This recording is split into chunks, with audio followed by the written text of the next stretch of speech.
All right, we are back with the GSMC Wrestling Laureate podcast brought to you by the GSMC Sports Network.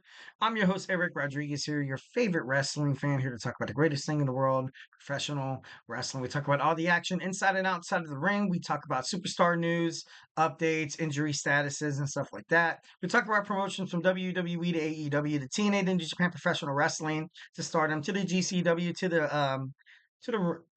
I don't know if I didn't say Ring of Honor already. But if it makes major news in the world of professional wrestling, we talk about it here on this show, 1010%. So make sure you guys tune in. All right, just kind of reflect on what we talked about real quick. We had our WWE SmackDown preview slash talk, and now we're going to go ahead and talk about some Ring of Honor and TNA. But before we do absolutely any of that, I want to remind you guys to go ahead and hit up that super chat. Obviously, if you have a burning question or a hot take in terms of the world of professional wrestling here at the GSMC Sports Network, we are absolutely all ears, 1010%. This show is all about keeping the conversation going, making sure you guys feel like your voice is part of the mix. Don't be shy to drop your thoughts inside that chat. And if you really, really, really want to make sure your comment, question, or concern gets noticed on air, why not use that super chat? It's that $ below the chat box. It guarantees absolutely anything that you guys put inside that box is going to be featured on the show 1010%. Also, it's a great way to kind of keep the lights on in terms of a lot of these podcasts on the GSMC Sports Network. It supports us a lot. So, it's going to keep this content that you guys, absolutely love coming at you, Monday through Friday. So make sure you guys, make sure you guys donate. We are super grateful for each and every one of you guys. First and foremost, thank you. Thank you in advance for your attention. First and foremost, definitely love you guys watching the content. And of course, your support makes all the difference. So let's keep the conversation going. Let's keep this party going. And, send in those super chats, those super stickers, because you guys are super awesome. And together we will make sure this podcast is, bigger, better, and stronger than ever. Once again, at the super chat, not your thing. It's all good. Go ahead and hit up the super chat. Go ahead and hit up the tips and donations link at the GSMCpodcast.net. Shoot me your comments, questions, and concerns. Tell me what you like. Tell me what you don't like. Just remember to Superman punch that like and subscribe button to the show. Follow the show. Follow the network here, the GSMC Sports Network. We do love a lot of peace, love, and positivity 1010%. But of course, in terms of talking sports, it's inevitable. Criticisms happen. Disagreement happens. Feedback, whatever it is a gift 1010%. So do not be shy. Drop your thoughts inside that chat. The show is a hell of a lot better with a lot of audience engagement. So don't be shy. Just do it. Make it like an Ike and just do it. All right, so we have my Thursday night wrestling review. Let's start off with some Ring of Honor. Honor Club aired October 24, 2024. So obviously, it was a good episode. I overall, watching the highlights and stuff like that, I thought it was, I thought it was pretty dope. A lot of stars that, obviously shined. There was a recap of, the unfortunate event that Chris Jericho claims the Ring of Honor World Heavyweight title in AEW Dynamite, which was, I wasn't a huge fan of it. I think Chris Jericho is, he's aging. He's also getting to that point in his career where I feel like, it's best that he kind of helps a lot of young superstars, kind of, get over. So to speak, kind of like John Cena during his, late age and during his late run in WWE. Kind of like when you saw Kurt Angle come back, trying to make an in-ring comeback, and then you have people like, Baron Corbin beating him.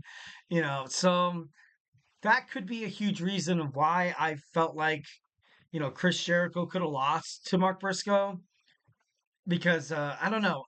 Mark Briscoe was basically the face of Ring of Honor, and it just made sense. And now you have Chris Jericho, the leader of the Learning Tree. I personally feel like that's not exactly what Ring of Honor is or how it should be. Um, he was a great champion. He was a great champion. Over and over again, I expected Mark Briscoe to drop the title to Kyle Fletcher, maybe to, like Roderick Strong, the Beast Mortos. There was a couple of matches I was like, all right, this is it. All right, no, this is it. But he got you to like the stuff he does inside the ring, the way he cuts promos just makes audiences just kind of fall in love with him. And I got to be honest, I became a huge Mark Briscoe fan. Him dropping the title to Chris Jericho, I didn't like it. I didn't like it whatsoever. Maybe Mark Briscoe is expecting to take some time away from professional wrestling, but I feel like something kind of has to give.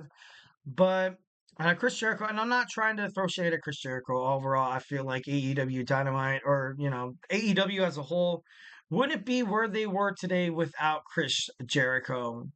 Obviously, maybe that's a little bit of a an extended hand there.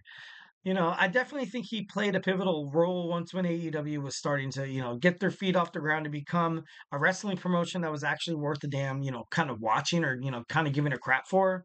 When a lot of people saw Chris Jericho, it was like, all right, I know this guy from WWE. This guy was, a hot hit. He used to wrestle in WCW. And, Chris Jericho, he's a walking human. He could be a heel. He could be a heel, and he can be the greatest heel in the world. But then he can be a babyface, and you can't help but to like him. You know what I mean? Right now, the kind of character that he has right now is this condescending babyface, where he's a heel, but he's like right in your face. Kind of heel where he's like, you know what? I know people hate me, so I'm gonna soak up all the criticisms. I'm gonna soak up all the backhanded compliments, and I'm like, oh, thanks, guys. Thank you. Oh my God, I love you too. Like, you know what I mean? Like, so, it's a different approach of, how Ring of Honor will be kind of dictated through the shows. I got to be honest, it does kind of open up different storylines through Ring of Honor because Mark Briscoe was a babyface. He was a babyface. And now Chris Jericho, who plays a babyface, but in reality, he's a heel with Big Bill, with Brian Keith. So this obviously opened up a whole new bevy of storylines of maybe potential superstars that could hold the Ring of Honor World Championship. Maybe this is just. They were like, you know what, Mark Briscoe, and he did. He had a great run as the Ring of Honor World Heavyweight Championship title holder, but anybody going against Chris Jericho is going to be heavily favored. They're going to be easily marketable as the babyface, and if they win, their career literally jumps off overnight.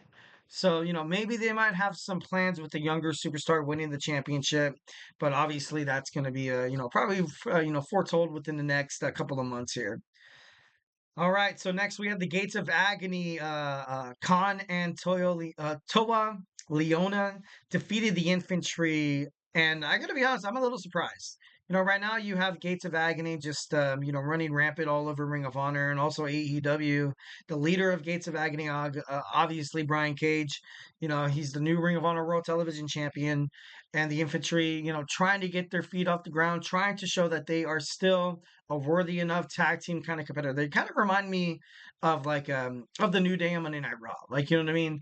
They're not so much of of a past thought that they should not be, appreciated for being a great tag team with the snap of their fingers. Obviously they're in every match.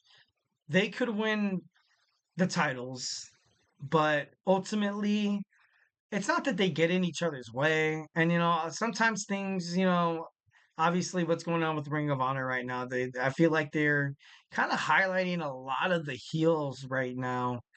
But I don't know, the infantry, obviously they're great inside the ring. I would have no opposition for them winning the tag team championships.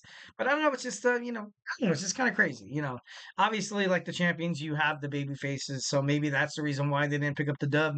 That's the only logical reason why I feel like they didn't pick up the dub tonight.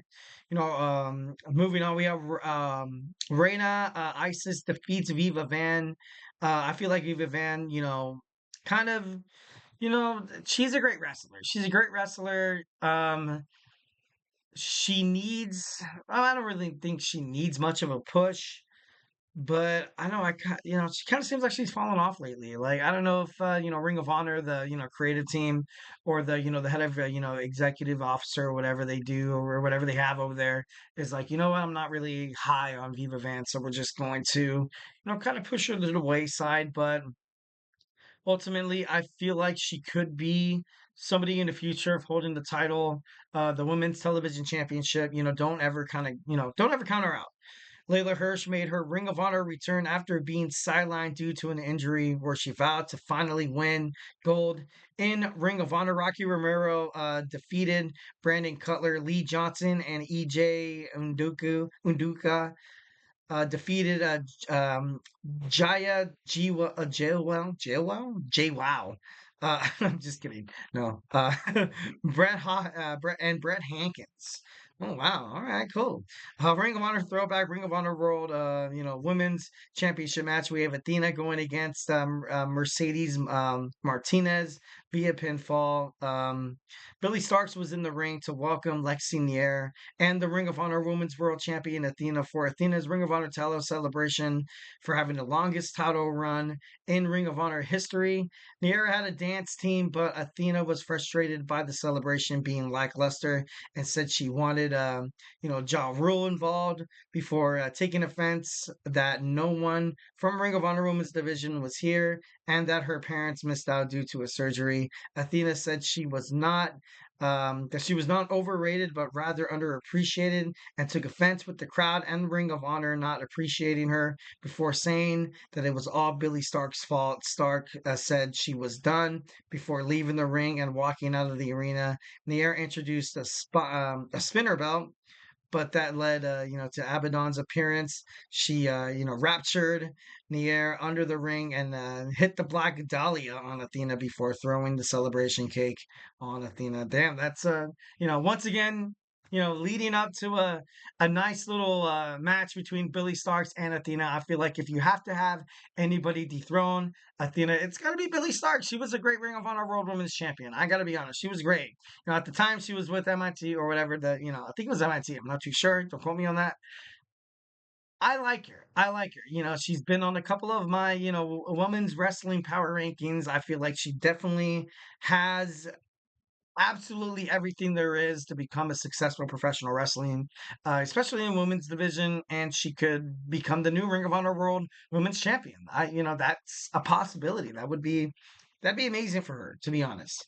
Our Ring of Honor Men's World Television Championship match: Brian Cage defeated Commander. Obviously, not much of a surprise because I feel like Brian Cage, he's getting the push that he most definitely deserves. I like Cage. I feel like he's great. Former FTW champion, and it's just kind of cool to kind of see him. Kind of get back into the swing of things because before then it seemed like he was mostly, kind of, I don't know. It just didn't seem like it just kind of, didn't really seem like it made sense. All right, so now we're going to talk about some TNA Impact. I'm trying to pull up my notes, and it doesn't necessarily seem like it's going to happen. Having some technical difficulties. Let's see if I can refresh the screen here. TNA Impact. Sorry, excuse me.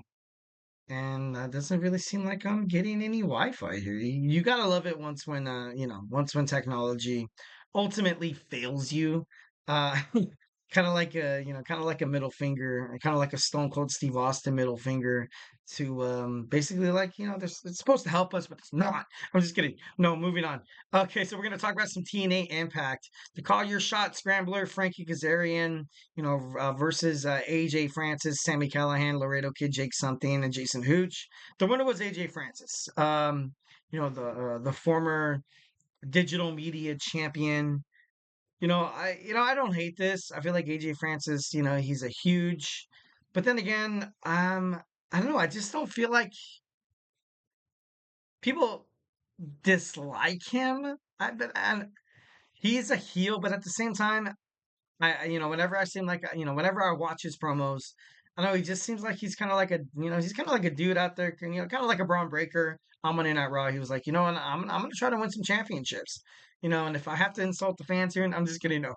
But if I have to do it here and there, it's okay. It's okay. But AJ Francis is, he was a he'd be a great, obviously you had two baby faces going at it at Bound for Glory. Frankie Kazarian, who he will draw. He's at the number one spot because he lost the match. Josh Alexander defeated Jonathan Grisham.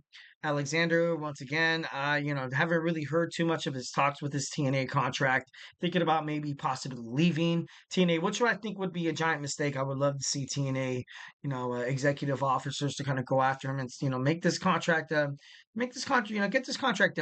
Wendy Chu with Rosemary defeats Jody Threat. The System, um, you know, are defeated by the Hardys and some ABC action. We also had this contract signing, and it's, I feel like Joe Hendry was, although, he was sitting with Jordan Grace. He was sitting with Jordan Grace in her challenger match with Slamovich. And then when Frankie Kazarian obviously, entered the contract signing. And it just, I don't know, it just didn't really necessarily seem like, I personally don't think it's going to be a big, like, caliber main event with Frankie Kazarian as the special guest referee. We talked about it yesterday, and I was like, you know what? Leaving Kazarian as the special guest referee, I feel like ultimately kind of hurts both superstars, more or less Joe Hendry. And this might be like like an out. It'd be like, you know what? We need to keep the title on Nick. Joe's going to be a future. He's young, he's talented, he's an international wrestling sensation, and he's well known without the with throughout the entertainment industry. So but then I don't know, I just would I don't know, I just love to see Joe Hendry win, like, you know what I mean, like, Nick Nemeth picked up he picked up his TNA World Heavyweight Championship at TNA Slammiversary. But I don't know. I'm a Joe Hendry guy. Like I said, maybe I'm blinded by my fandom here.